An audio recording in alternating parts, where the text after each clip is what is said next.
இந்த வீடியோவை கடைசி வரை பாருங்க. இங்க ஒரு பொண்ணு துபாயில உட்கார்ந்து தன்னுடைய குழந்தைய கையில வச்சுக்கிட்டு அழுதுகிட்டு இருக்காள். நைட் நேரத்துல ஒரு பொண்ணு தனியா உட்கார்ந்து அழுதுகிட்டு இருக்கிறத பார்த்த ஒரு பிசினஸ் மேன் இந்த பொண்ணு கிட்ட வந்து, இந்த நேரத்துல இங்க உட்கார்ந்து ஏன் அழுதுகிட்டு இருக்கீங்கன்னு கேக்குறாரு. உடனே இந்த பொண்ணு வேற வழி இல்லாம அவளுக்கு நடந்த கொடுமை எல்லாத்தையும் சொல்றாள். இந்தியாவில இருந்து துபாய்க்கு பிசினஸ் பண்ண வந்த தன்னுடைய கணவரை பார்க்க அவருடைய அட்ரஸுக்கு இந்த லேடி போறா. அப்போ வீட்ல இருந்து வெளியே வந்த பொண்ணு எங்க லேடிய பார்த்து, உங்களுக்கு என்ன வேணும்னு கேக்குறாங்க. உடனே இந்த லேடி அந்த பொண்ணு கிட்ட, என்னுடைய ஹஸ்பண்ட் இந்தியாவில இருந்து துபாய்க்கு பிசினஸ் பண்றதுக்காக வந்தாரு, அவரு என்கிட்ட இந்த அட்ரஸ் தான் கொடுத்தாருன்னு சொல்லிட்டு போன்ல இருக்க தன்னுடைய ஹஸ்பண்டோட போட்டோவை எடுத்து காமிக்கிறாங்க. அந்த போட்டோவை பார்த்த இந்த வீட்ல இருக்க பொண்ணு, இந்த மாதிரி யாரும் இங்க இல்ல, உடனே இங்க இருந்து நீங்க கிளம்புங்கன்னு சொல்லிட்டு கதவை சாத்திட்டுறாங்க. இந்த பொண்ணு என்ன பண்றதுன்னு தெரியாம, எங்க போறதுன்னு தெரியாம புலம்பிக்கிட்டே ஒரு இடத்துல வந்து உட்கார்றாங்க. அப்போ இந்த லேடியோட கணவர் போன் பேசிக்கிட்டே வேக வேகமா நடந்து போறத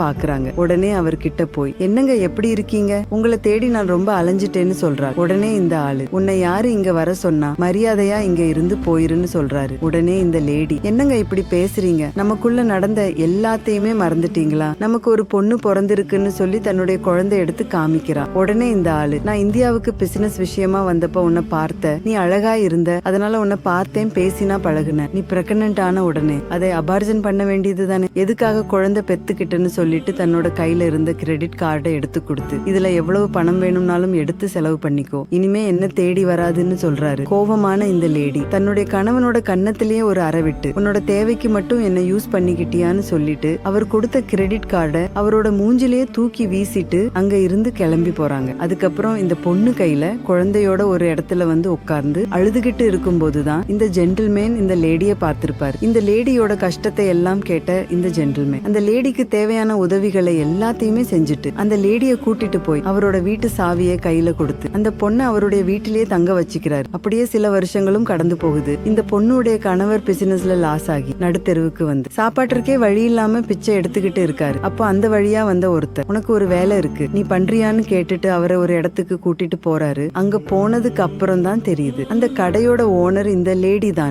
தன்னுடைய மனைவியை பார்த்ததும் இவனும் வெட்கமே இல்லாம, எனக்கு பிசினஸ்ல எல்லாமே லாஸ் ஆகிவிட்டது, பழச எதையுமே மனசுல வச்சுக்காம எனக்கு வேலை போட்டு கொடுங்கன்னு கேக்குறான். இந்த லேடியும் தன்னுடைய கணவர்னு கூட பார்க்காம, என்னையும் என்னுடைய பொண்ணையும் நடுத்தெருவுல விட்டுட்டு போன உன்னை பார்க்கவே எனக்கு அருவருப்பா இருக்கு, இனிமே நீ என்னுடைய மூஞ்சிலேயே முழிக்காத, ஒழுங்கு மரியாதையா இந்த கடையை விட்டு வெளியே போட நாயேன்னு சொல்லி அந்த ஆளை வெளியே அனுப்பி விட்டுறாங்க. தன்னை ஏமாத்திட்டு போன கணவருக்கு இந்த பொண்ணு சரியான தண்டனை தான் கொடுத்திருக்காங்கன்னு நினைக்கிறவங்க இந்த வீடியோவுக்கு ஒரு லைக் போட்டு கமெண்ட்ல சூப்பர்னு கமெண்ட் பண்ணுங்க.